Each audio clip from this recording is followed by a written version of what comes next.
salam sejahtera untuk kita semua dan selamat siang.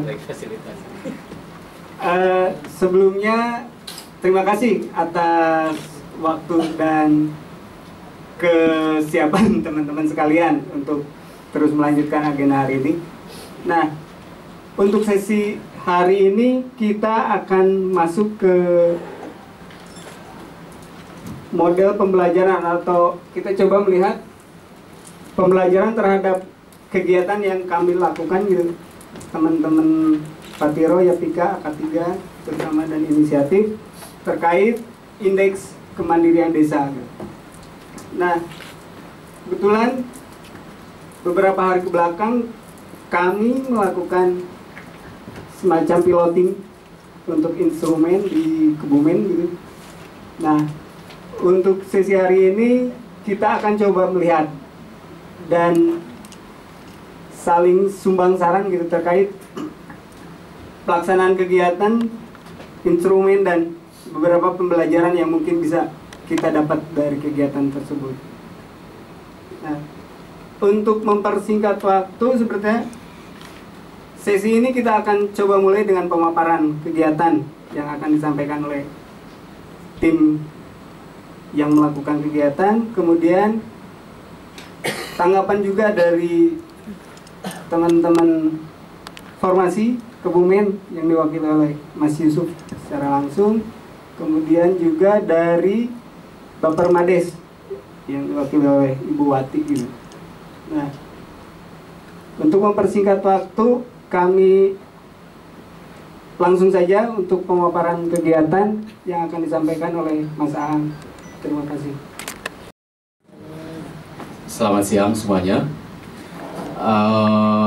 Udah makan pasti ngantuk lah ya, tapi nggak apa-apa lah, saya tidak akan berlama-lama untuk mempresentasikan hasil-hasil atau pembelajaran kami selama beberapa bulan ini di aliansi kami lah, beberapa organisasi sebenarnya. Tapi sebelum lebih jauh, tentu saja dengan segala kerendahan hati, saya meminta semua peserta untuk dapat memberikan masukan gitu ya, dapat memberikan kritik atas apa yang telah kami lakukan. Dari awal kami memahami bahwa pekerjaan yang kami lakukan sudah dilakukan dengan sepenuh hati, penuh dengan kerja keras, namun tetap saja penuh kekurangan di mana-mana. Ini sifatnya belum final, hanya temuan sementara saja sebenarnya, dan sangat terbuka untuk didiskusikan.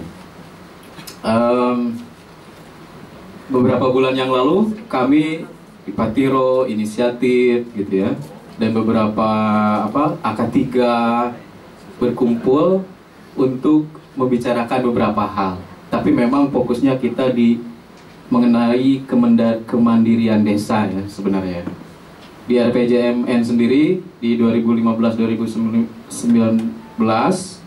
ada sekitar di target 2000 desa mandiri di Indonesia ini. Ini merupakan hal menarik. 2000 itu tentu saja bukan angka yang sedikit. Tapi selain itu, kemudian ada kriteria teknis oleh pemerintah, gitu ya. Pemerintah membuat, lalu kemudian, tapi sifatnya kami memandang bahwa kemandirian itu dia sifatnya belum dikunci.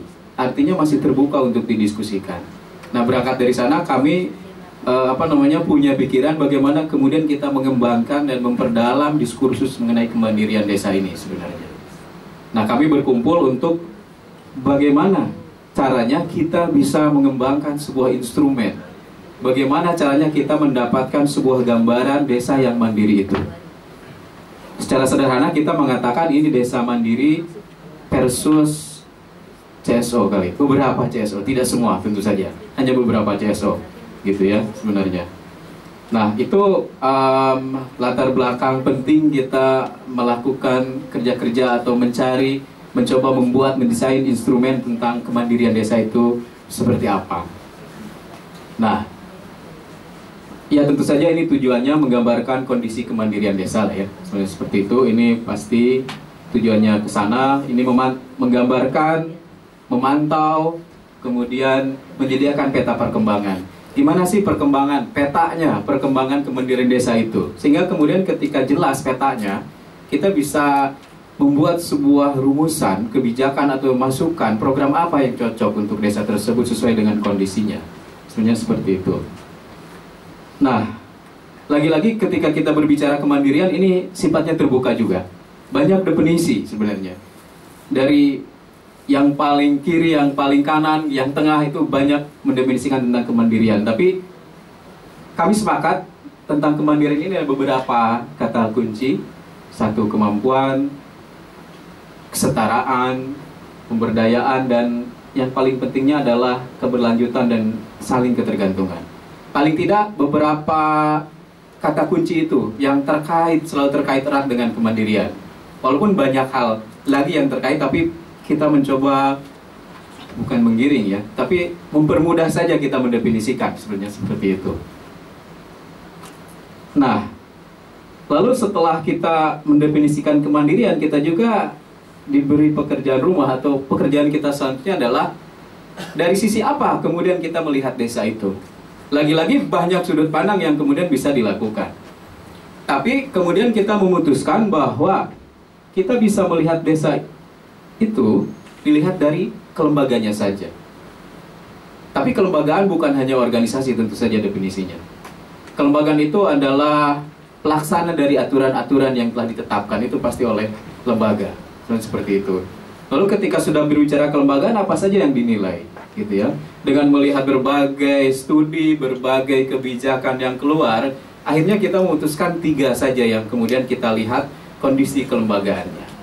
Satu, kelembagaan pemerintahan, artinya pemerintah desa, lalu kemudian kelembagaan sosialnya di desa, lalu kemudian kelembagaan ekonominya, gitu ya. Kita baru melihat itu saja. Bagaimana bobotnya, bagaimana kemudian keterkaitannya, kita belum bisa merumuskan itu secara utuh. Justru kita ke lapangan itu sebenarnya untuk mencari bagaimana sebenarnya rumusannya.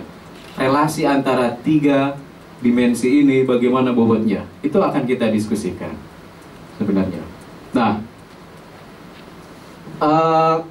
kalau kita lihat secara utuh, sebenarnya kita mengaitkan bagaimana kelembagaan dan pemerintahan desa itu sendiri. Secara kelembagaan, misalkan di desa itu, kalau kita mendefinisikan lembaga sosial itu ada Karang Taruna, ada Posyandu, ada kemudian PKK dan lain-lainnya. Juga kemudian di pemerintah desa ada pemerintah desanya sendiri, ada BPD-nya, lalu kemudian di ekonomi ada unit usaha warga, ada kemudian koperasi, ada badan usaha milik desa, ada badan layanan umum desa. Nah, kita melihat bahwa ketiga lembaga itu dalam konteks desa, gitu ya, dalam konteks desa itu secara sederhana semuanya berkaitan, dan kita berpikiran bagaimana kemudian ketiga lembaga itu bisa bersinergi untuk memandirikan atau kemudian membangun desa. Kalau konsep sebelumnya pasti sudah ada, namanya PPCP, Public Private Community Partnership sebenarnya. Kalau kita kenal ya istilah itu. Sederhananya bagaimana ketiga lembaga itu mengeroyok desa untuk membangun desa, gitu sebenarnya. Kita bayangan awalnya seperti itu. Bisa jadi memang bayangan awal itu terinterupsi seperti itu, tapi ini titik berangkat kita sebenarnya. Lalu kemudian, nah, di kelembagaan pemerintah desa itu apa yang kemudian kita lihat? Satu, memang pemerintah desanya. 2, kemudian BPD, dan ketiga adalah kebijakan yang lahir dari pemerintah desa itu. Misalkan nah, ini instrumennya. Di kelembagaan desa itu ada 6 instrumen. Satu adalah perencanaan, tentu saja ini sudah baku. Perencanaan, peraturan, penganggaran, pelaksanaan, pemantauan dan evaluasi, dan kemudian pertanggungjawabannya seperti apa gitu yang terjadi di desa. Misalnya sebagai gambaran sederhana di wilayah perencanaan, kita bisa menyebut perencanaan desa itu sudah mandiri jika dia tidak tergantung pada pihak lain.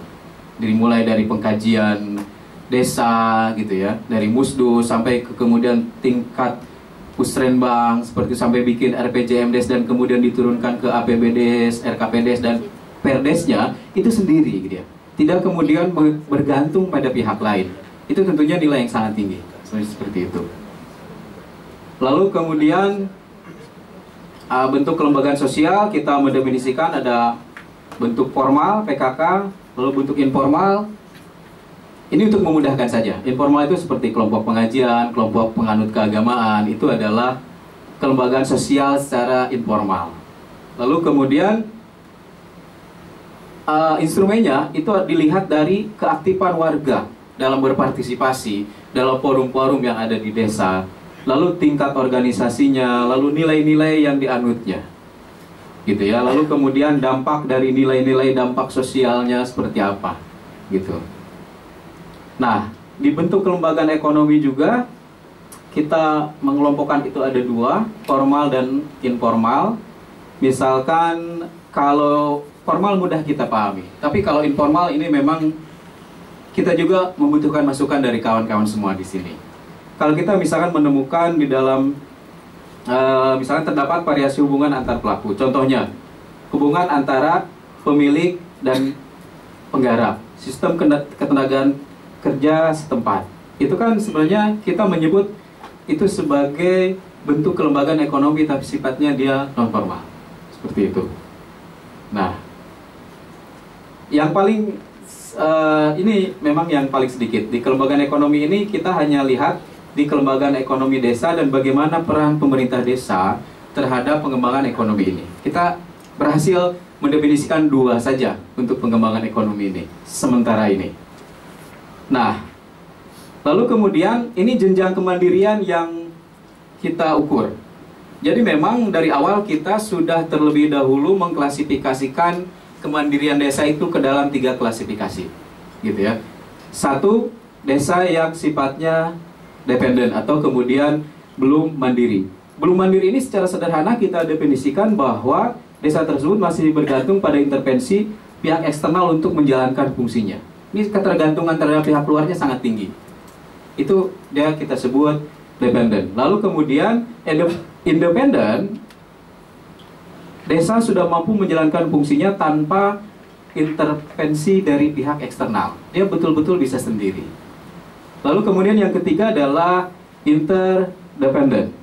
Desa yang telah mampu bekerja sama secara setara dengan pihak eksternal dalam menjalankan fungsinya. Jadi kerjasama yang dilakukan itu sifatnya setara, tidak subordinatif. Seperti itu. Itu kita secara sederhana melihatnya seperti itu. Nah, ini metodenya secara sederhana. Teknik pengumpulan data ini wawancara struktur berkelompok. Jadi kita kelompokkan masyarakat itu menjadi 2 kelompok. Kelompok pertama itu kelompok pemerintahan desa dan perangkatnya dan pelaksana kewilayahan. Kita kumpulkan gitu ya dalam satu kelompok. Itu kita wawancara secara bersama-sama, secara terstruktur. Lalu kemudian di kelompok yang kedua itu kelompok dari masyarakat toh. Gitu ya, itu di FGD yang kedua. Dikumpulkan lagi, diwawancara terstruktur secara berkelompok seperti itu. Nah, kemudian tahapan dalam kerangka pengukurannya tadi kita merumuskan dimensi, lalu kemudian merumuskan indikator untuk tiap dimensi, memberikan bobot, lalu kemudian merumuskan skala pengukuran. Ini merubah secara kuantitatif memang. Lalu kemudian dari proses itu lahir skala pengukuran menjadi 3 bagian, gitu ya sebenarnya. Skala 1 sampai 1,67 itu kita kategorikan dependen. Lalu kemudian independen itu skala 168 sampai 2,34. Lalu interdependen 235 sampai 300. Kenapa 3? Karena kita kasih nilai yang interdependen itu nilainya adalah 3. Dependen itu 1 dan independen itu 2. Secara sederhana kita definisikan itu. Nah, ini beberapa milestone selama beberapa bulan ini, gitu ya. Dari mulai mendefinisikan kerangka kemandirian desa ini memang cukup sulit juga, cukup lama. Keliling Jakarta, Bandung, gitu ya, karena kita dari aliansi ada yang di Jakarta, ada yang kemudian di Bandung juga. Kemudian ini lagi di pengembangan instrumen, gitu ya, seperti itu. Lalu ada di metode penilaian, metode pengolahan data, pembobotan, hasil sementara pengukuran dan pembelajaran. Nah, sebenarnya setelah pembelajaran akan ada sesi diseminasi secara khusus. Masukan-masukan dari diskusi ini akan kita tampung untuk penyempurnaannya. Nah, berangkat dari sana, sehebat-hebatnya kita di tim membuat instrumen, sudah barang tentu belum lebih hebat ketika kemudian itu belum diuji cobakan. Hebat menurut kita belum tentu hebat menurut masyarakat desa. Karena kita walaupun mencoba menyesuaikan dengan pola pikir kondisi yang di desa, belum tentu kalau kemudian tidak ada masukan dari masyarakat desa itu sendiri. Nah, berangkat dari sana, kemudian kita harus terjun ke lapangan, gitu ya. Harus terjun ke lapangan dan mencari desa-desa yang bisa kita ujikan instrumen ini di desa tersebut, gitu ya. Karena berbagai pertimbangan, akhirnya kita memilih partner kita, gitu ya. Kalau tadi kata moderator artis ya. Di Kebumen, selebritis lokal, ini ada tersangkanya, ada Mas Yusuf dari, kita memilih Kebumen, gitu, karena di sana selain memang kita menilai pemerintahannya juga sudah sangat terbuka dengan konsep-konsep dengan kehadiran CSO, juga kita punya mitra di sana, mitra yang sangat tangguh tentu saja mengenai desa, itu Mas Yusuf, gitu ya, yang telah bersedia menampung kita kemarin beberapa hari untuk melakukan uji coba. Kita keliling ke desa-desa yang ada di Kebumen, desa-desa dengan berbagai karakteristik pariwisata, pertanian, seperti itu. Kita itu di desa-desa paling luar ya, Mas ya? Desa-desa paling luar, tentu saja dengan dukungan dari Bapak Mades juga. Saya mengucapkan terima kasih untuk itu, gitu ya. Nah, dari keliling-keliling itu, dari pengujian instrumen, dari pengukuran yang kita lakukan, kita mendapatkan hasil sementara, gambarannya ya. Gambaran pengukuran yang kita lakukan itu kurang lebih kayak gini, gitu ya.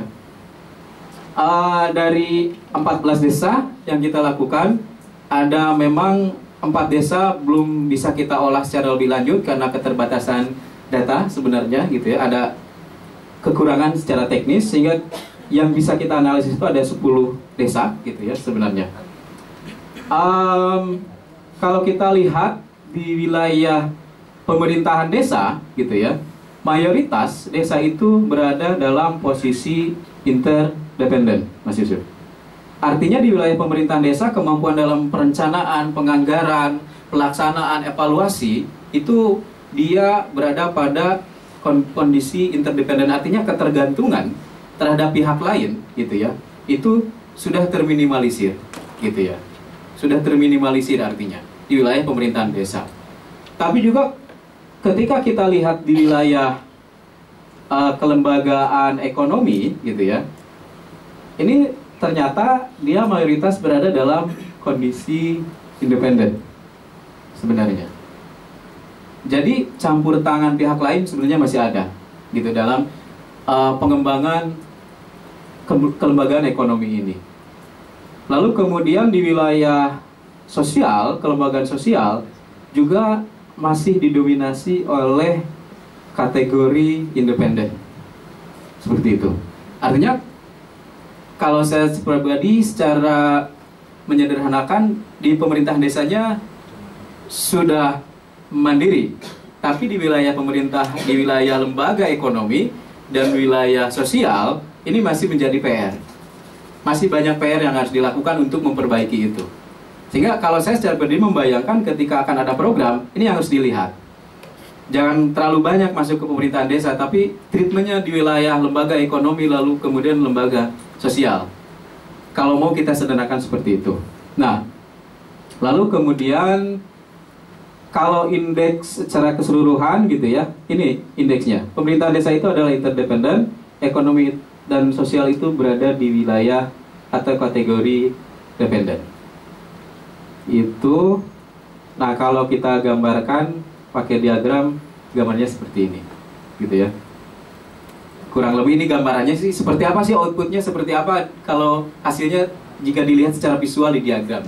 Kita membayangkan hasilnya seperti ini sih, tapi bisa jadi bentuk yang lain gitu sebenarnya.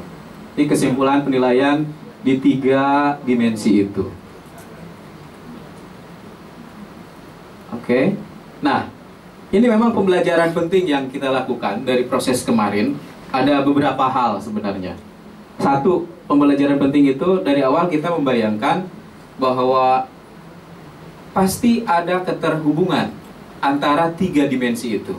Dimensi pemerintah desa, dimensi kelembagaan ekonomi, dan dimensi kelembagaan sosial. Kalau dimensi pemerintah desanya bagus, pasti ekonomi dan sosialnya bagus. Tapi ternyata setelah ke lapangan tidak harus selalu seperti itu.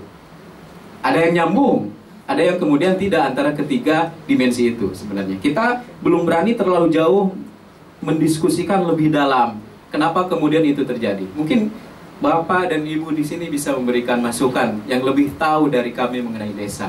Seperti itu. Kami sangat terbuka. Lalu kemudian ini di instrumen kelembagaan ekonomi, ternyata salah satu faktor penghambat pengembangan ekonomi lokal, terutama yang berbasis kewilayahan, ini dia kewenangan desa bertubrukan dengan kewenangan pemerintah di atasnya. Misalkan di sebuah daerah, dia akan daerah pengembangan, kalau di Kebumen salah satunya misalkan pepaya California itu. Dia mau mengembangkan wilayah pertanian, tapi ketika di RT RW-nya itu bukan daerah pertanian, ini menjadi penghambat. Dan desa tidak bisa apa-apa. Ini menjelaskan bagaimana pemerintah desanya bagus, dia memfasilitasi seperti apa, dia bisa mendatangkan investor, tapi ketika tanahnya bukan milik desa, nggak bisa. Karena di RT RW-nya seperti itu. Ini yang jadi salah satu penghambat kenapa ada yang nyambung, ada yang tidak. Kalau dia tanahnya untuk pertanian dan potensinya pertanian, desa sudah memfasilitasi itu kemungkinan pemerintah desanya bagus dan ekonomi juga bagus. Yaitu tidak selalu nyambung, tapi juga tidak selalu tidak nyambung. Ini berbagai macam keluarnya memang, Mas. Seperti itu. Lalu kemudian ini sinergitas. Sebenarnya bisa saja kebijakan itu didiskusikan gitu ya. Tapi kuncinya ada pada sinergitas itu antara pemerintah desa dengan pemerintah di atasnya, tapi bukan artinya hierarkis ya, gitu ya. Bagaimana pemerintah desa dengan kecamatan dan kabupaten, misalkan ini potensinya pertanian, RPJMD-nya dirubah dong jadi daerah pertanian. Nah, itu kira-kira sinergitas seperti itu. Tapi itu jadi kunci dan sulit. Butuh waktu yang lama sebenarnya seperti itu. Bisa tapi lama. Itu menggambarkan bagaimana kemudian ada yang nyambung dan kemudian ada yang tidak nyambung. Nah, yang terakhir ini menarik di kelembagaan sosial. Ternyata setelah kita olah datanya dapat terlihat bahwa memang di 10 desa itu, gitu ya, modal sosialnya itu cukup kuat. Artinya trust-nya, gitu ya, kepercayaan, keguyubannya, kerjasamanya itu masih kuat. Ternyata. Justru ini yang kemudian menurut saya menjadi salah satu modal penting untuk memandirikan desa atau membangun desa itu. Modal sosial sifatnya gitu. Ini masih ada gitu. Nah, mungkin ini karena kebetulan kita di daerah terluar memeriksanya. Mungkin kalau di daerah perkotaan bisa jadi beda hasilnya memang seperti itu. Tapi dari yang kita lakukan, Mas, ternyata modal sosial di 10 desa di Kebumen itu masih sangat kuat. Kalau saya sih secara pribadi berdoa juga mudah-mudahan di 200 desa, 300 desa, 400 desa itu modal sosialnya kuat. Ini jadi yang sangat berharga gitu sebenarnya. Selain modal-modal yang lain, seperti itu. Itu tadi pembelajaran hasilnya. Lalu pembelajaran prosesnya. Nah, ini memang satu di proses fasilitasi dan fasilitator. Kita berhadapan dengan masyarakat desa dengan berbagai bebannya, berbagai cara pandangnya gitu ya. Kita harus membuat suasana yang rileks karena kita kumpulin mereka, harus diatur waktunya gitu. Misalnya kita rencana Pak jam 9, jam 10 baru datang. Dan itu tidak bisa lama gitu. Misalnya dia bisa sampai zuhur, tapi dari zuhur sampai hanya jam 2 karena jam 3 dia harus mencari rumput untuk ternaknya. Itu harus betul-betul diperhatikan. Itu menjadi beban psikologis gitu. Bagaimana kita fasilitator bisa memfasilitasi itu dengan rileks itu sangat penting. Seninya di sana, saya pikir. Juga responden ini karakteristiknya. Karena instrumen yang kita buat mensyaratkan gitu ya. Si respondennya bisa membaca lalu kemudian menulis. Gitu. Karena dia melakukan penilaian. Penilaiannya kasih 1 jika dependen, kasih 2 jika independen, dan kasih 3 jika interdependen. Kalau tidak bisa nulis, ini agak rumit. Dan kemarin ini menarik juga, kita menemukan responden kita sudah lansia, harus memakai kacamata dan tiba-tiba kacamatanya lupa untuk dibawa gitu. Nah ini memang tantangan-tantangan di lapangan. Bagaimana karakteristik responden ini harus betul-betul diperhatikan, syarat-syaratnya itu. Lalu kemudian di pemerintah desa, nah ini memang selama kita di Kebumen ini luar biasa sekali keterbukaan pemerintah desanya, Mas dan Ibu gitu. Sangat terbuka menerima kita.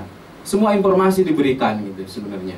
Jadi ketika berinteraksi dengan NGO itu tidak ada sangka-sangka lagi gitu. Kita lancar memfasilitasi, sampai bahkan ada kepala desa yang memfasilitasi sampai maghrib gitu. So, seperti itu. Selesaikan katanya, seperti itu. Lalu instrumen ini memang tentu saja tadi seperti saya katakan, saya berangkat dengan sudut pandang Bandung dan Jakarta, tidak sepandai-pandainya, pasti belum terlalu menyesuaikan gitu ya. Dan benar ketika di lapangan kita mendapatkan beberapa interupsi atas instrumen yang kita susun, sebenarnya seperti itu. Lalu kita permasalahan dalam identifikasi istilah yang ada dalam 3 dimensi kelembagaan. Ini secara teknis saja seperti itu. Dan terima kasih. Tentunya itu pembelajaran dari Kebumen. Ya, terima kasih Kang Aga atas pemaparan dari kegiatan yang dilakukan, kemudian beberapa pembelajaran yang bisa kita petik selama kita melakukan piloting di Kebumen tadi. Nah, mungkin itu dari sisi peneliti gitu. Nah, untuk lebih menarik lagi sebenarnya kita akan coba meminta tanggapan dari teman-teman formasi yang memang sudah cukup lama berkegiatan di Kebumen. Kemudian nanti dilanjutkan dari sisi pemerintahnya, dari Ibu Wati, Bapak Permandes Kebumen. Nah, mungkin langsung saja kita coba perdengarkan dari Mas Yusuf, formasi. Terima kasih. Silakan, Mas. Assalamualaikum warahmatullahi wabarakatuh. Selamat sore, salam sejahtera untuk kita semua. Kawan-kawan semua yang saya hormati, saya hanya nanggapi saja. Dan yang ditanggapi baru dibaca di sini tadi, jadi ya nggak apa-apa. Namanya ya ini korban kelinci percobaan. Ya, korban kelinci percobaan itu banyak banget.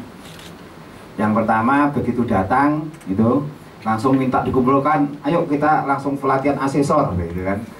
So, instrumennya aja belum tahu langsung pelatihan gitu, katanya itu. Jadi banyak hal yang mungkin nanti menjadi catatan-catatan dari kami yang kebetulan menerima kawan-kawan tim jaringan untuk melakukan uji coba, bahasanya uji coba IKD di Kebumen. Mengapa di Kebumen saya tidak tahu. Kemarin juga ditanya mengapa kok di Kebumen, juga tidak dijawab oleh Mas Agus itu. Jadi nanti biar dijawab sekalian. Ada banyak hal sebenarnya, kalau ini nanti hasil gambaran tadi kita kaitkan dengan kesiapan desa-desa di Indonesia untuk melaksanakan implementasi undang-undang desa, itu sebenarnya sangat strategis.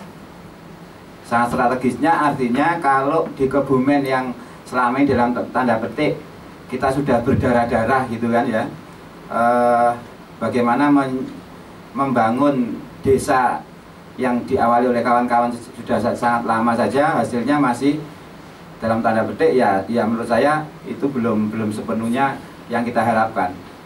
Nah, apalagi desa-desa yang lain yang sekitar 70 lebih kurang 74.000 desa.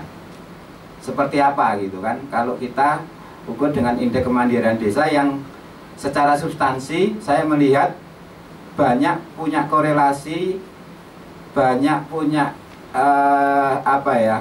nilai kemanfaatan dalam rangka mempercepat kawan-kawan desa mempersiapkan pelaksanaan undang-undang desa ini.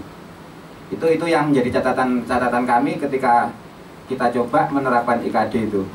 Nah, artinya kalau 74.000 desa saja di Kebumen masih seperti ini, berarti Ya saya nggak tahu selama ini kawan-kawan pemerintah daerah, pemerintah pusat menyiapkan desa itu, mengurusi desa itu kayak apa hasilnya gitu. Gitu kan? Ya sadar tidak sadar, menurut saya ini gagal. Kategori, kemudian mandiri. Kalau di penjelasan di undang-undang bahwa mandiri itu mandiri dalam segala hal. Mandiri, mampu mengenali diri sendiri, mampu mengetahui permasalahannya sendiri, mampu mengatasi masalahnya sendiri, kemudian mampu mengembangkan dirinya sendiri. Itu kita selaku pemerintah daerah atau Pak Permades yang tupoksinya memang mengawal desa ke arah sana, saya kira sangat berat ya, dan mungkin bisa terwujud itu mungkin sedikit demi sedikit. Untung saja di Kabupaten Kebumen ya, ini sudah kami ceritakan, mungkin Bapak Ibu sudah sedikit mengetahui tentang Kabupaten Kebumen. Jadi kami sudah bermitra dengan Mas Yusuf CS itu sejak 2002. Awal Mas Yusuf jadi LSM, ya Mas. Waktu itu sama saya itu jauh, gitu ya. Jadi maksudnya ya selalu ya seperti ini tadi juga. Tapi saya sudah dari dulu sudah tidak pernah sakit hati. Jadi apapun yang disampaikan Mas Yusuf itu saya anggap adalah kritikan yang akan merubah mindset kami, yang akan ke arah yang lebih baik. Jadi seperti itu. Ada beberapa hal yang disampaikan Mas Yusuf, ada beberapa hal yang kami akui, ada juga beberapa hal yang mestinya saya membela diri. Tidak apa-apa ya Mas Yusuf ya, kami itu sudah sekuat tenaga. Jadi dengan personil yang sedikit, 35 itu sudah sama agendaris, tukang sapu dan sebagainya. Kemudian yang potensial itu kurang lebihnya ya berapa Mas Yusuf? 15-an ya, nggak ada 10 orang lah untuk mengawal 449 desa. Ya, kita sebetulnya kesulitan sekali dengan dana yang juga sedikit, namun kami berupaya. Ya, kami juga tidak menyombongkan diri. Bapak Permades itu walaupun ngurusi semua dana yang di desa harus selamat, harus bagus, apa-apa dituntut harus bagus, namun kami juga beserta seluruh stafnya tetap akan mengupayakan ya. Di Kabupaten Kebumen Pak Permades juga masih dalam hal pertanggungjawaban, dalam hal kinerja masih di atas dari itu. Di tahun 2012-2013 kita diperiksa selalu Pak Permades diperiksa BPK itu karena mengawal dana-dana desa yang begitu banyak, jumlahnya 449. Setiap mau pengajuan DPPKAD itu tidak mau verifikasinya SPJ itu di tingkat kecamatan. Jadi semua harus Pak Permades sudah memverifikasi dengan benar. Jadi seperti itu. Maka kami juga pada saat mau pencairan pasti sampai pagi gitu. Kemudian pada saat periksa proposal juga sampai pagi. Jadi seperti itu, karena semua item dana pasti 449 desa, dana ADD Kabupaten 449 desa, dana desa 449 desa, belum pajak retribusi daerah, belum bantuan keuangan provinsi. Jadi itu semuanya 449 desa. Jadi itu namun kami juga kenapa di Kebumen bisa jalan, karena memang kami dari Pak Permades dan juga SKPD yang terkait dengan desa selalu duduk bersama. Jadi sejak 2002 kita sudah mulai duduk bersama ya, walaupun kritiknya dulu sangat tajam, tapi kemudian saya dudukkan, Mas Yusuf kamu kan orang Kebumen ya, iya.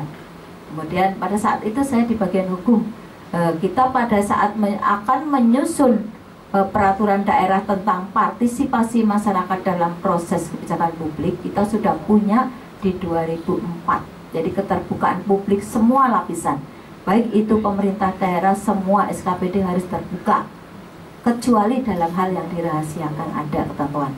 Kemudian di pemerintahan desa juga demikian. Nah, untuk mengawal perda itu juga kita bersama Mas Yusuf juga banyak tentangan ya, sampai 2 tahun baru terbit 2004. Jadi tadinya Dewan juga tidak mau dan sebagainya. Akhirnya kita begitu mau, kemudian sekarang semuanya dapat berjalan dengan baik. Jadi di Perda itu mensyaratkan semua apa yang akan kebijakan yang akan dikeluarkan itu mesti harus ada FGD, harus ada uji publik dari masyarakat dan dari seluruh lapisan stakeholder harus kita undang seperti itu. Kemudian kalau Bapermades itu memang tadi Mas Yusuf dikatakan dalam hal regulasi kita lambat. Memang tupoksi kita itu dalam hal regulasi harus sebatas teknis, yang perbu-perbu, kemudian yang peraturan desa, peraturan daerah ada kewenangannya di Sekda, di bagian tata pemerintahan, itu yang sebetulnya yang menyulitkan kami. Jadi kita mau melangkah belum ada regulasinya, perdanya didorong-dorong tidak mau buat, kemudian ada juga anggapan bahwa nanti Bapermades yang melaksanakan, kok kita yang buat perda ngapain. Jadi sampai sekarang juga masih akhirnya diperintahkan langsung oleh Pak Sekda, Bapermades saja yang nyusun perda yang harus dibahas Dewan September ini. Perdanya baru-baru semua, waduh tobat. Kemudian di Kemendagri dan Kemendesa kami kan sudah sangat akrab ya, jadi dengan Pak Bito, dengan Pak Sri, Eko PPPP, Pak Yan Gatot, kami semuanya sudah akrab. Begitu kami akan melangkah konsultasi perda ini masih ada kekurangan, Permendagrinya seperti ini kok belum itu belum menjawab. Jadi nanti saja kalau saya sudah jenak di kursi masing-masing, karena pada saat saya telepon itu belum, jangan kesini, kita belum jelas. Jadi belum di mana-mana, belum staf saya sapa, atasan saya belum jelas. Jadi mungkin kalau sekarang sudah, ya nanti mungkin kita baru bisa tahun depan koordinasi. Kemudian dengan indikator ini kami tadi kemarin baca sekilas ya, belum semuanya karena kecil sekali ya, saya juga sudah tua mau pensiun ya, jadi kalau tidak siang tidak bisa baca ini. Kemudian IKD ini kami sangat setuju kalau itu ada ya, sangat setuju. Kemudian IKD itu hendaknya menjadi pedoman kita semua, baik pemerintah, masyarakat, atau LSM, atau kemudian Pemdes, ataupun juga dari CSO dan sebagainya, agar kita bisa mengetahui sudah sejauh mana desa itu berjalan, kemudian sudah sejauh mana desa itu bisa melaksanakan atau kemandiriannya. Hal ini memang sudah menjadi angan-angan kita. Suatu saat kita ada waktu luang akan bersama-sama membahas ini. Kemudian setelah saya pelajari ya di dalam hal yang pemerintahan desa, mungkin yang pertama harus diketahui oleh pemerintah desa, oleh kelembagaan, oleh BPD dan juga masyarakat adalah kewenangan desa. Apa sih yang menjadi kewenangan desa? Itu mungkin hal yang harus diketahui, yang harus diketahui awal. Kemudian dari hal itulah desa itu bisa mengenali sebetulnya ada apa saja yang di pemerintah desa yang bisa kita laksanakan, bisa kita kembangkan. Kemudian dengan alat ini mestinya tadi saya sangat setuju bisa menjadikan alat evaluasi kinerja Pemdes. Memang sekarang ada peraturan dari PKN apalan itu yang dari organisasi, setiap tahun harus menilai kades. Ini saya kebingungan. Iya, mau menilai kades yang bagaimana? Kemarin itu demo terus ya, saya juga mau menilai bagaimana. Sekarang sudah jalan, tapi di Kabupaten Kebumen ya, walaupun di demo dan sebagainya, tapi tetap kita laksanakan. Silakan dilaksanakan anggaran kegiatannya di Sambi demo, saya seperti itu ya, di Sambi demo, tapi yang di rumah dikerjakan. Jadi semuanya jalan. Kemudian untuk ke depan, misalnya kita ini yang akan rame lagi, mesti Mas Yusuf ya, kita akan membuat peraturan tentang pengelolaan keuangan desa, pasti itu rame besok.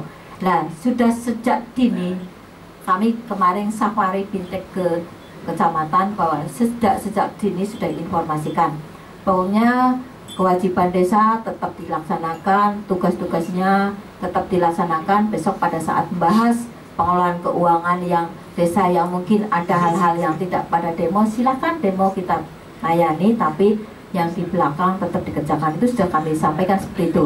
Jadi semuanya jalan, jadi tidak mandek seperti itu. Kita bingung semua. Begitu ada instruksi dana desa harus cair maksimal April, kita belum punya perbubnya karena kami nunggu-nunggu PP perubahannya. Nah ini dari pusat ya, begitu PP diluncurkan terus anggaran di sana tiba-tiba ditambah di pusat, padahal di kita APBD-nya sudah kadung masuk separuh. Karena kami APBD selalu dibuat pertengahan Desember, sudah gasik. Jadi sudah gasik ditetapkan, kemudian ada info dana desa naik, ya terpaksa harus di perubahan, kan tidak bisa. Dana kan semua masuk APBD baru. Nah kemarin dipaksakan laporannya, loh kenapa baru sedikit? Ya karena memang kita harus perubahan. Jadi dan angkanya yang selebihnya itu memang di anggaran perubahan. Jadi sekarang desa sedang tahapnya menyusun perubahan APBD. Jadi kalau di Kabupaten Kebumen ya perubahan APBD ya sudah hal biasa kalau dibuat pada saat ada kebijakan baru, pada saat ada aturan baru, pada saat ada perubahan-perubahan baru yang ada atau keadaan kritis yang ada di desa, itu RKP maupun APBD-nya bisa dirubah. Kemudian 2004 kita menerbitkan Perda partisipasi, kemudian di desa juga yang mengawal juga Mas Yusuf dulu tidur di desa ya Mas Yusuf ya, dengan 9 orang relawan mengawal desa, membuka wawasan, membuka transparansi dan menyusun perdes tentang transparansi, partisipatif dan akuntabilitas dalam penyelenggaraan pemerintahan desa. Sudah membuat perdes itu kemudian dikawal lagi menyusun RPJMDes dan RKPdes dengan partisipasi masyarakat. Kalau dulu kan form-form sudah diberikan secara nasional sama dari tinggal diisi. Kalau kemudian di 2005 kita semuanya mengawal 449 desa menyusun RPJM desa RKP yang di aturan manapun tidak pernah ada contohnya, wujudnya seperti apa. Tidak ada. Coba Bapak Ibu lihat. Di yang sekarang pun tidak ada contoh RPJMDes dituangkan dalam seperti apa. Adanya cuma format. Nah itu format lampirannya tebelnya segini.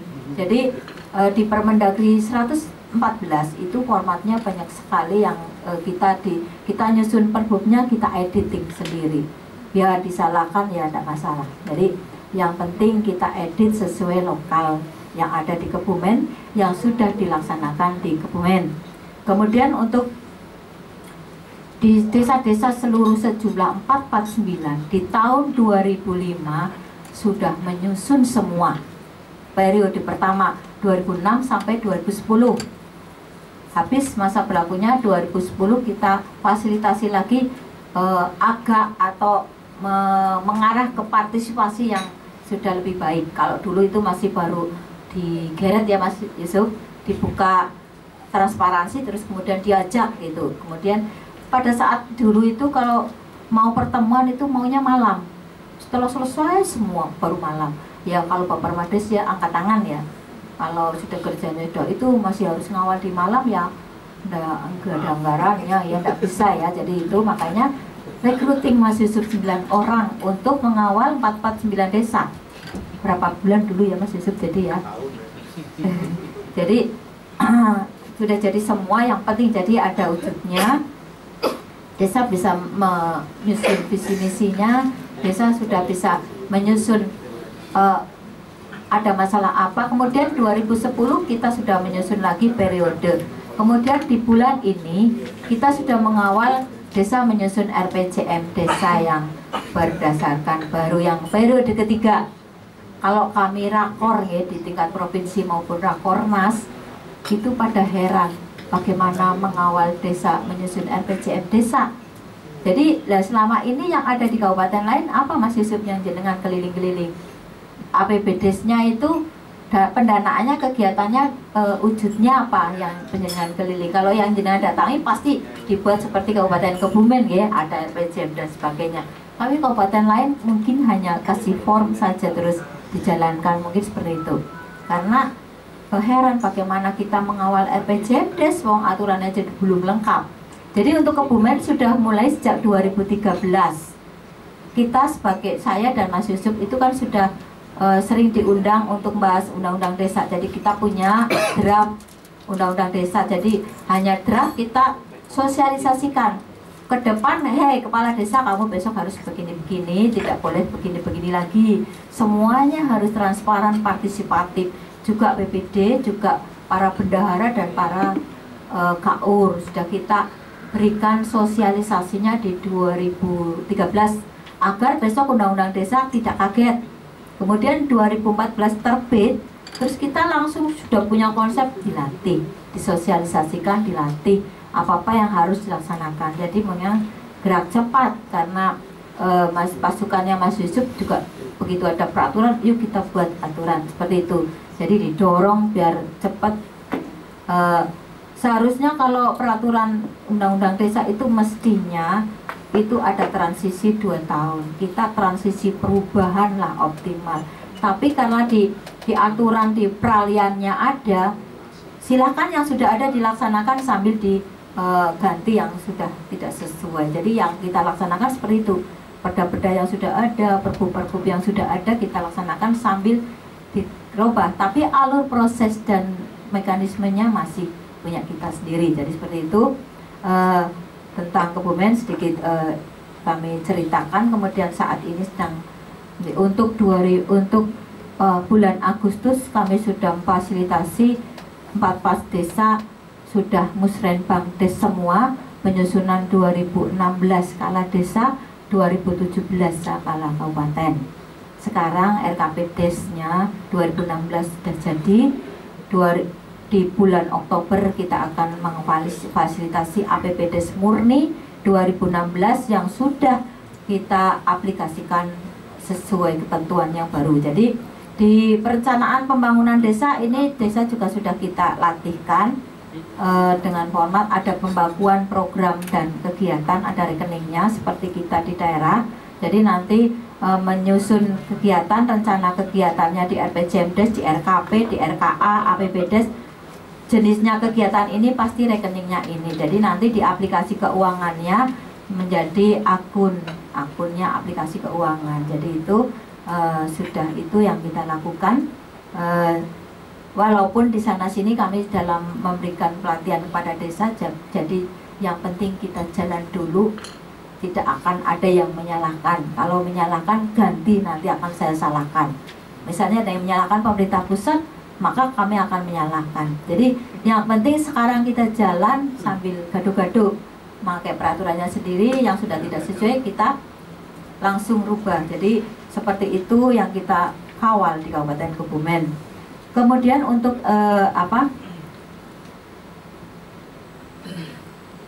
dengan IKD ini harapan kami juga desa itu bisa kenali dirinya sendiri itu loh, bagaimana cara di desa itu kok tahu ada permasalahan, ada potensi yang harus dikembangkan. Karena inti dari undang-undang desa adalah penanggulangan kemiskinan, kemudian pengembangan potensi. Jadi seperti itu, pemenuhan sarana prasarana dasar yang sangat dibutuhkan dan pengembangan ekonomi lokal yang nantinya arahannya adalah produk unggulan. Yaitu mestinya selama ini kalau kita fasilitasi profil potensi itu tidak pernah ketemu potensi desa saya yang unggul bisa dikembangkan ada ini. Jadi campuran, jadi nggak jelas. Jadi mestinya dalam perencanaan pembangunan desa sudah kita mulai tahapan ini dan kita sudah berkoordinasi dengan SKPD yang mendukung. Jadi desa ini misalnya ada potensi apa dikembangkan, bagaimana caranya. Cara merencanakannya di RPJMdes itu tidak hanya sekali pelatihan, tapi harus satu paket sampai itu jadi bisa bertahap bertahun-tahun. Mungkin tahun ini merencanakan produksi, tahun besok kewirausahaan, manajemen dan sebagainya. Kemudian itu dalam menyusun kegiatan sudah kita arahkan ke sana.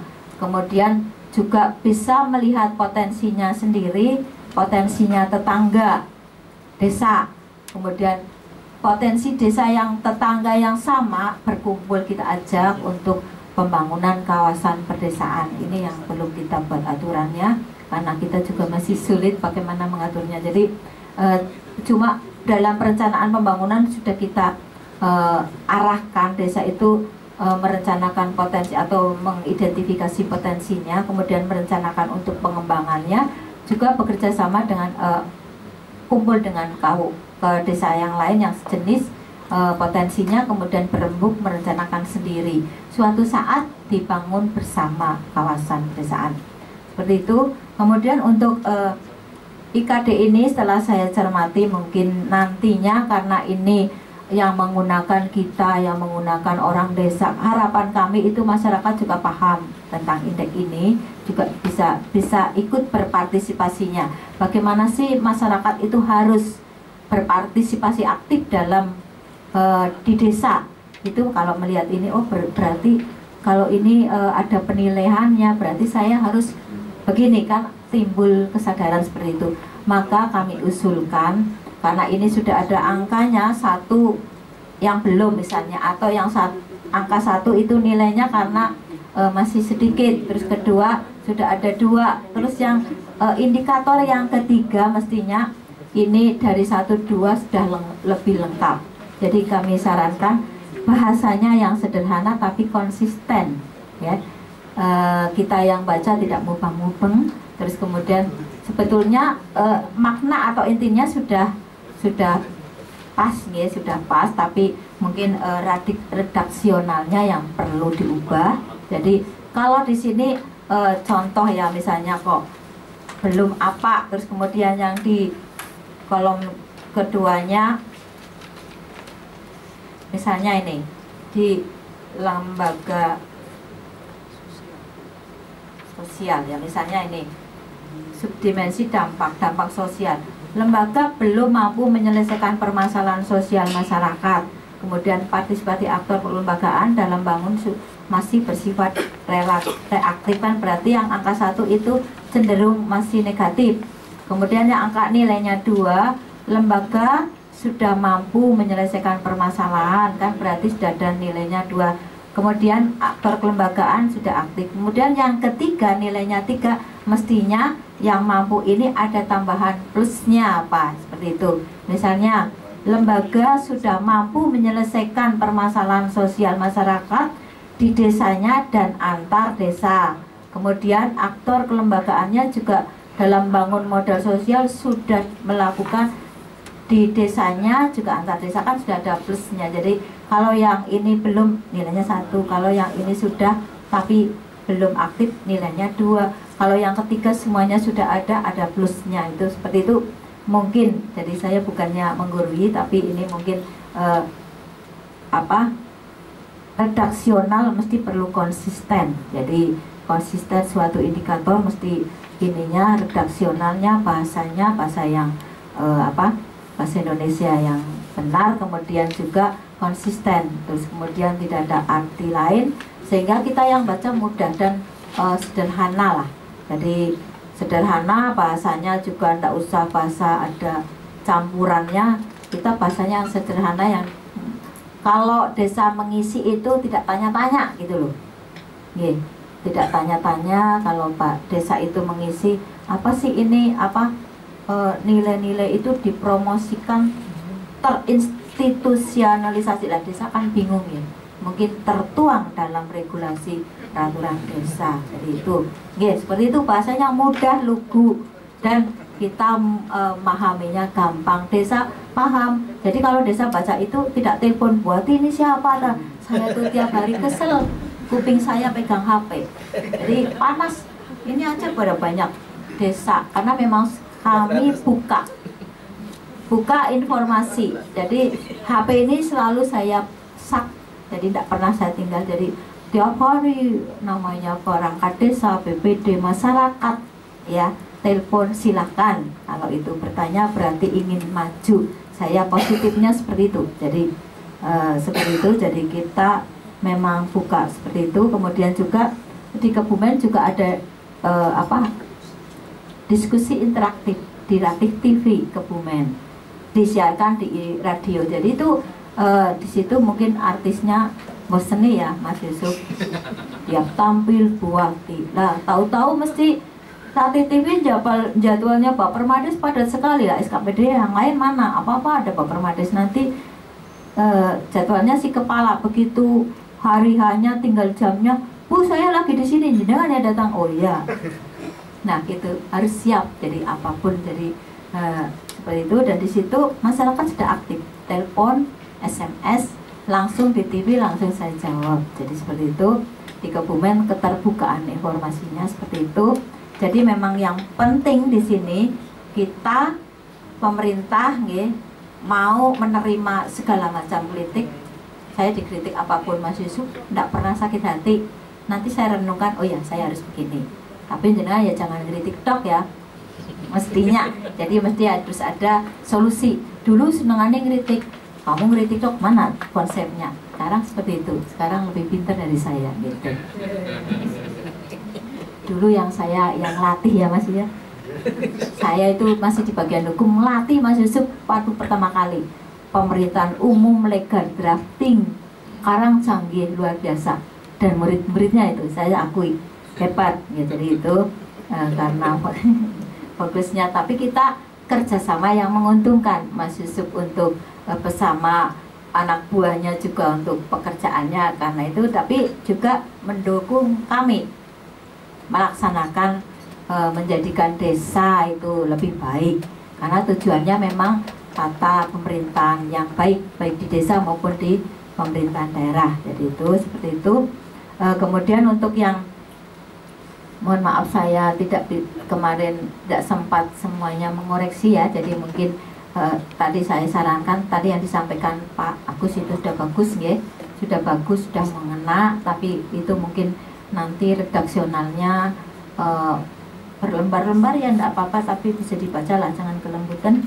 Kemudian bahasanya ini kan karena banyak kalimatnya jadinya kecil-kecil, tapi itu sebetulnya bahasanya bisa dikurangi, bisa disederhanakan, tidak bolak-balik kalimatnya itu jadi seperti itu. Ini kalimat segini sebetulnya bisa disingkat, tapi jelas maknanya tidak berubah, itu bisa. Kemudian mestinya kalau yang indikator nilainya 1 sudah ada tapi baru sedikit, misalnya belum partisipatif, nanti yang kedua sudah ada sedikit tapi partisipatif, terus yang nilainya 3 semuanya masyarakat sudah ikut dan mempunyai dan juga sudah keluar desa. Dari situ mungkin penilaiannya seperti itu. Kemudian untuk yang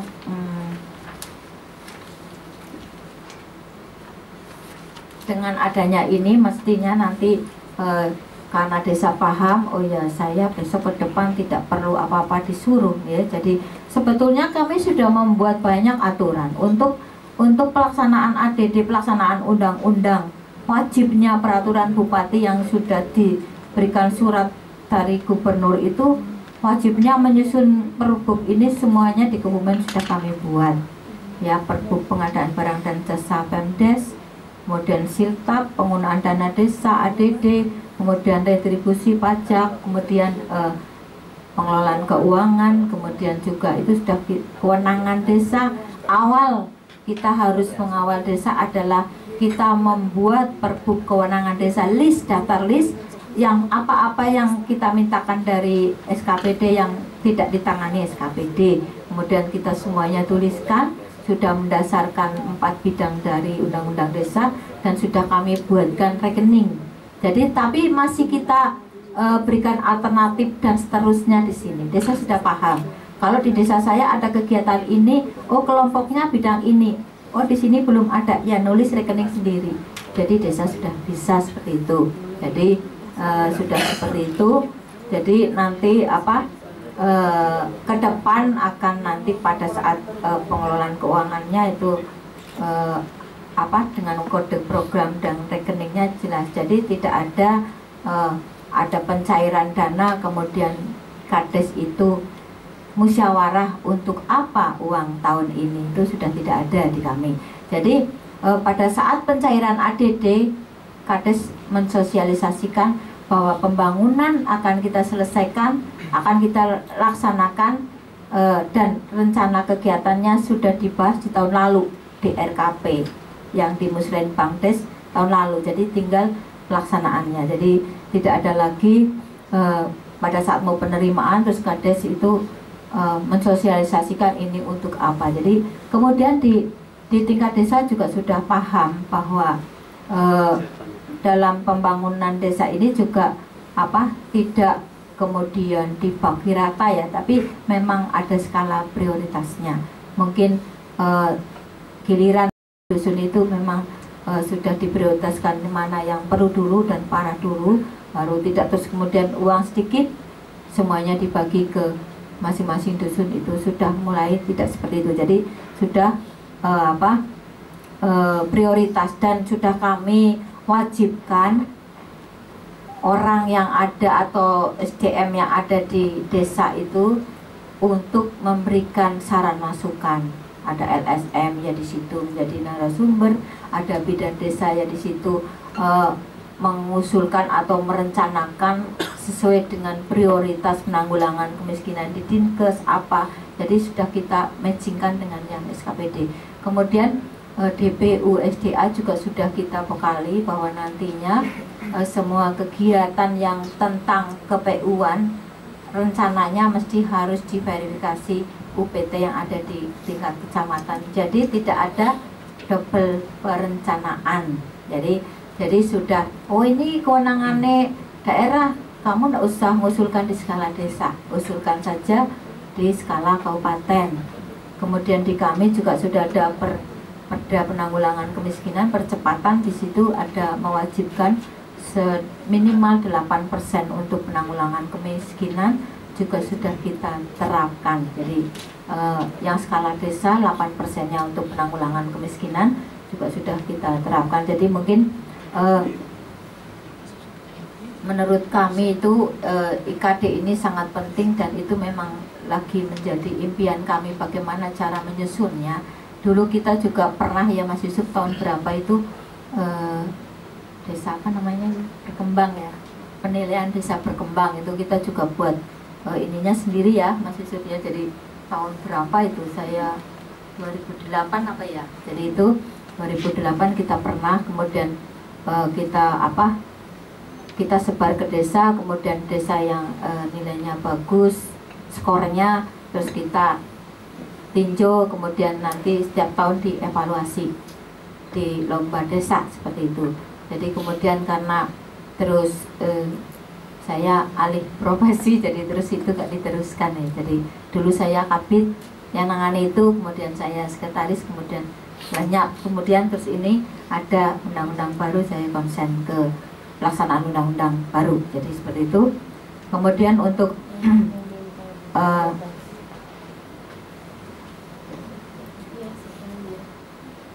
dengan adanya alat ini, pemerintahan desa, terus BPD, lembaga kemasyarakatan dan masyarakat itu sendiri paham atau sadar. Di situ kan ada toolnya, tapi kurang lengkap seperti tadi yang disampaikan Mas Yusuf, bahwa masing-masing masyarakat masing-masing itu ada kesadaran. Kalau desa saya akan maju, mestinya saya harus sumbangsi ini, gitu loh. Di sini ada, jadi seperti itu. Jadi itu menjadi indikator penilaiannya.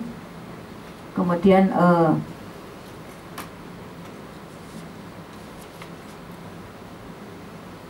mungkin sementara seperti ini yang bisa kami sampaikan. Ini tanggapan, jadi kami menanggapi apa hasil ini ya sudah cukup bagus lah kami berikan penghargaan, karena memang sebetulnya cita-cita kami akan menyusun seperti itu. Kok sudah penjenengan semua susun dan bahkan sudah berdasarkan riset, berarti apalagi risetnya di Kebumen ya, berarti uji coba, berarti kita mungkin paling cocok nantinya Mas Yusuf, tidak kesulitan lah.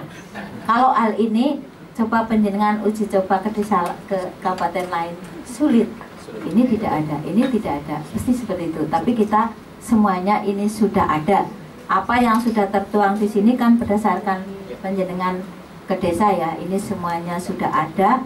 Cuma tinggal nanti mungkin Mas Yusuf bisa mendorong SKPD. Kami sih setiap itu sudah koordinasi ya. Jadi memang mewujudkan desa, kemandirian desa itu memang harus semua SKPD stakeholder itu bersama-sama. Caranya apa ya? Beruntuk apa Mas Yusuf? Ngeroyok, semua harus ngeroyok. Tidak bisa Pak Permades sendiri dan bersama mitranya formasi itu tidak bisa, nggak mampu. Karena mesti harus pengembangan ekonomi lokal, potensinya pertanian. Ya saya bisanya cuma ngomong kan, saya bisanya kan cuma juru penerangan saja. Desamu potensinya kok singkong ya, potensinya kok singkong. Sekarang untuk membuat apa? Ya dijual saja, harganya berapa? 300, nunggunya sekilo 300, nunggunya hampir setahun, hampir setengah tahun. Ganti bibitnya, minta di pertanian yang kalau dijebrol gitu, dicabut itu minimal 5 kilo, maksimal bisa 40 kilo. Apa ada Bu? Ada, coba. Kemudian, nanti kalau sudah kita panen dari kebanyakan, ya nanti akan diolah oleh kantor ketahanan pangan, diolahkan menjadi tepung mokal yang bersih, higienis. Jadi tiwul instan nanti bisa membeli kacang hijau di daerah pesisir. Ini kan singkong di daerah, membeli kacang hijau di daerah pesisir biar tidak dijual hanya kacang hijau dok, dicampur tepung mokak, ini jadilah tiwul instan bergizi. Seperti itu. Jadinya itu semua sudah kita inovasi sudah kita arahkan. Jadi kemudian sekarang mulai singkong itu dibuat, kemudian kami membuat surat ke Nakertran untuk pelatihan, kan di sana banyak instruktur. Kemudian diberikan pelatihan, kemudian itu jadi singkong rasa jagung, singkong rasa macam-macam itu. Kemudian pengirisannya juga bagus. Jadi itu packing dan pemasaran ada SKPD. Sudah kami pada saat menyusun perencanaan sudah kami arahkan seperti itu. Nanti perencanaannya seperti apa ya tergantung yang di desa ya. Kami tidak mungkin bisa memfasilitasi 449 desa. Kemudian untuk yang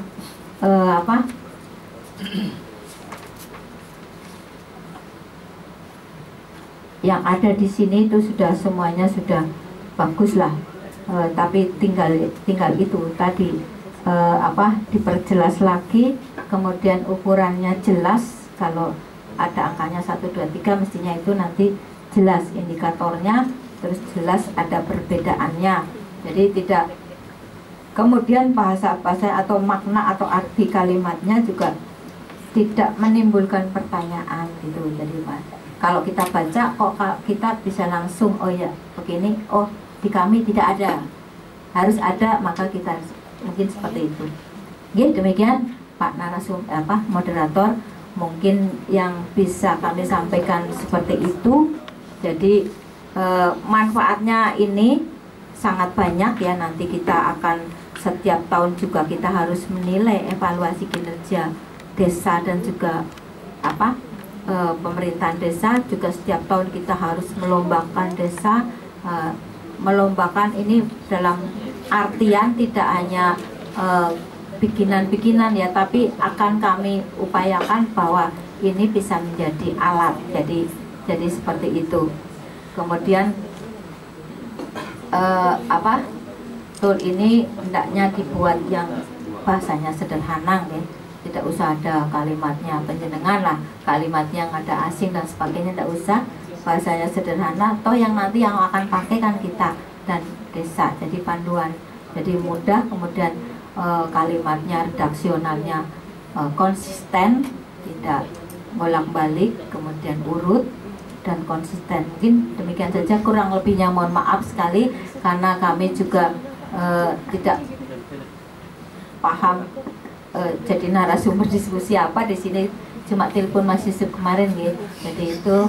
Jadi tadi minta ngeprintkan Mbak Bayu di sini, saya harus menanggapi seperti apa. Mohon maaf, tapi mudah-mudahan informasi yang sudah saya sampaikan ya mudah-mudahan ada sedikit lah yang bisa bermanfaat bagi sempurnanya indeks ini, instrumen ini. Mungkin demikian, kurang lebihnya mohon maaf. Terima kasih. Bu Wati. Terima kasih teman-teman.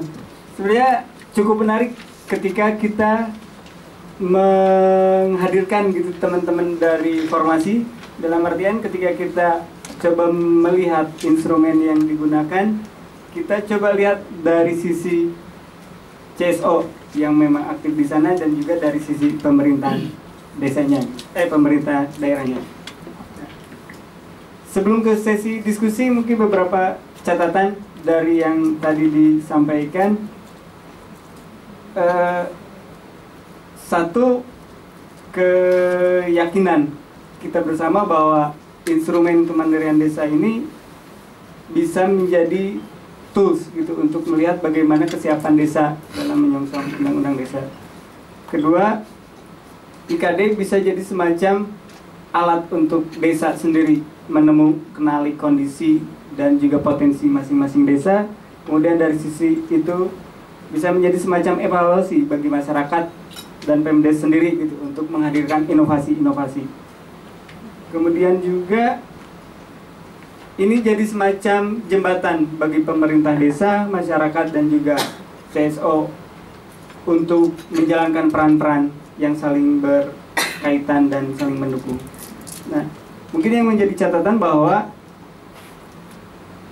kegiatan ini, kalau tadi Mas Yusuf sampaikan, jangan semata-mata jadi latah bahwa ini harapannya bisa direplikasi ke daerah-daerah lain seperti itu. Kemudian muncul beberapa evaluasi terkait instrumen yang digunakan, baik itu penggalian data informasi yang berimbang, kesiapan asesor yang terkait juga dengan waktu persiapannya, dan juga tadi Bu Wati sampaikan terkait bahasa yang sederhana yang mungkin lebih bisa dipahami di masyarakat.